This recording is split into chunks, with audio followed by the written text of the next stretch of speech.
Hi everybody, welcome back to my channel where I talk about my health journey without telling you my life story.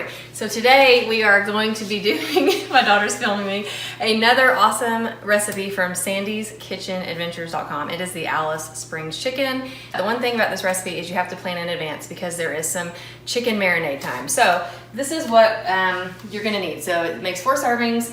You need 1.5 pounds of chicken, 8 slices of turkey bacon, which I've actually already cooked. They're in the refrigerator. A cup of reduced fat shredded cheddar, 3/4 of a teaspoon of seasoning salt. I used Lawry's, but you could use Morton's. Half a teaspoon of black pepper, 3/4 a cup of G. Hughes honey mustard. Be sure to divide this. It's going to be divided into a 1/2 cup serving and a 1/4 cup serving. More on that in a minute. 2 cups of mushrooms, and then 2 tablespoons of light butter. So here I have my chicken that I have seasoned with the seasoning salt and the black pepper and the 1/2 cup of G. Hughes honey mustard. I'm gonna throw these in the refrigerator for a minimum of 2 hours, and I will come back and I will put this dish together and show you how it works. Hey y'all, so my chicken is still marinating in the fridge, but I'm gonna go ahead and make the mushrooms. So on one of my other videos, I talked about these little trays. I get them from Walmart. I'll try to find the link and stick it in the description.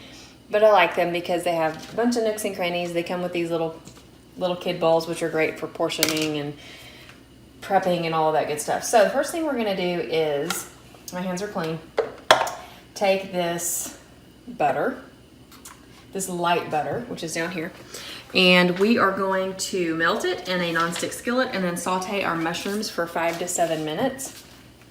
And the recipe says to remove them from the heat and then place chicken in a nonstick skillet sprayed with cooking spray. I'm gonna try this a little bit different.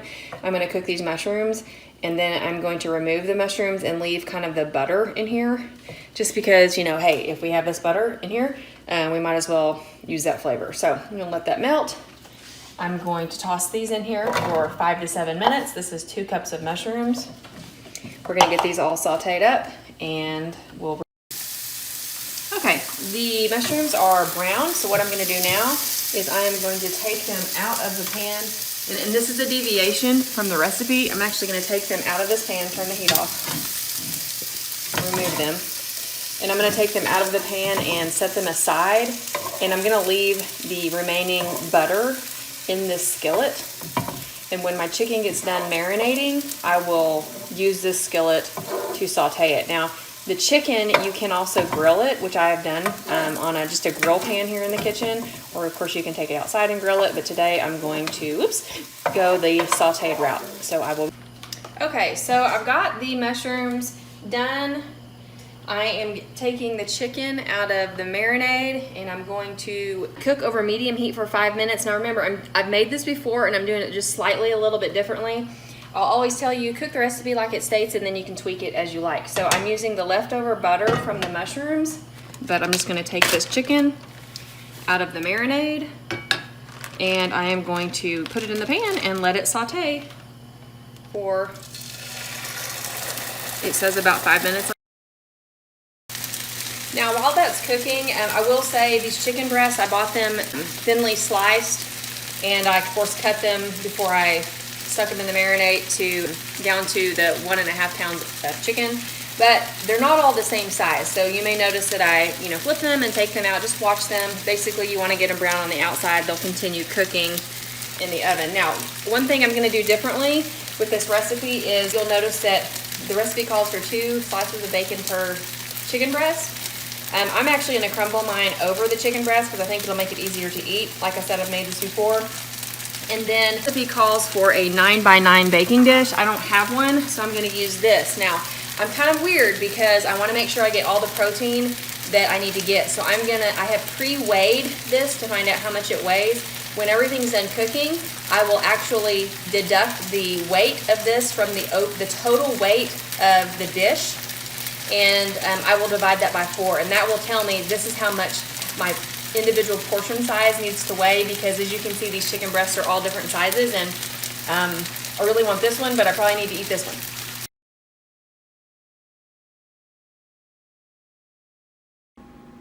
Okay, so I've got my chicken fully cooked. You can see how different the sizes are. So what I'm gonna do here next is top each chicken breast with 1 tablespoon of honey mustard.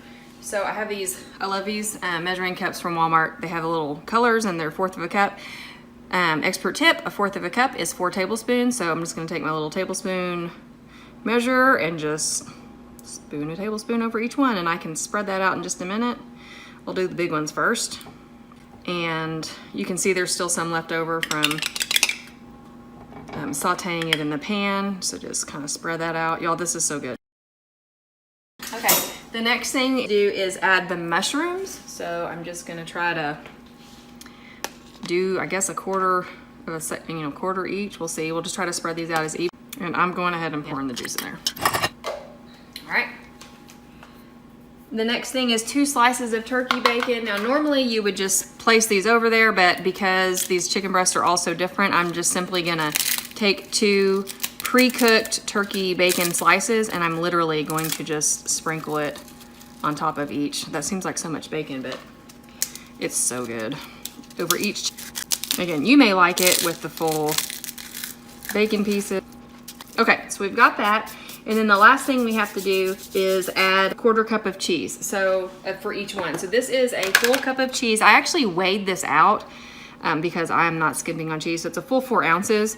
And I'm just gonna try to eyeball this, but I'm just gonna spread hopefully about 1/4 cup on each one. Again, I'm gonna weigh this at the end, so I'm not too worried about, the exact amount of cheese going on each chicken breast. But I do want it on the chicken and not on the pan because the cheese, right? Okay, so there it is. So what we're gonna do now, we'll pop this in the oven and come back.